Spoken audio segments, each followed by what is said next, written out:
Retour sur le plateau de TV Finance. On évoque avec vous maintenant, Christophe Grosset, le niveau de volatilité et son incidence sur les marchés. Eh bien, finalement, nous le rappelons, l'année 2018 avait clôturé avec des marchés qui étaient volatiles, puisque nous avions retrouvé la volatilité de l'Eurostoxx qui avait redépassé les 20 points. Donc, on pouvait s'attendre après 3 mois de marché qui avait rebougé à ce que cette situation s'installe. En ce début d'année, nous vivons un repli, puisque en ce moment, la volatilité sur l'indice Eurostoxx est redescendue à 15,72. Cette correction est très rapide. La volatilité, c'est vrai, c'est un indicateur comme tous les indicateurs financiers qui tend à retourner sur sa moyenne. Donc un repli sur la moyenne finalement des 6 derniers mois.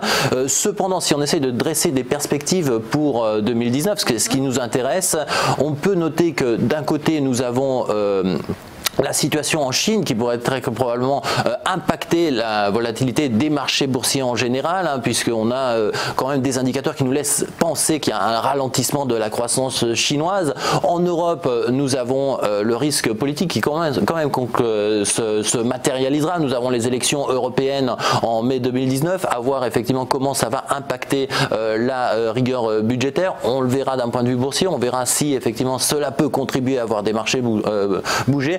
Aux États-Unis, le sujet Brexit aussi.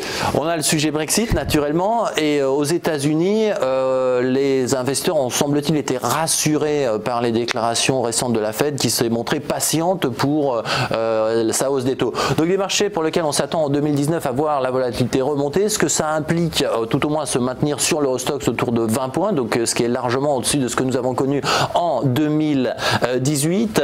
Ce que ça implique pour les investisseurs en produits de bourse, deux choses: quand on choisira des turbos dans ces moments de volatilité, aller choisir des barrières peut-être un peu plus éloignées et aller jouer ces scénarios de volatilité d'une part avec des varants dans les moments de hausse, mais également avec des stability dans le moment de repli. Donc on le voit, une situation où les marchés vont peut-être plus bouger et qu'on va pouvoir saisir avec des produits de bourse.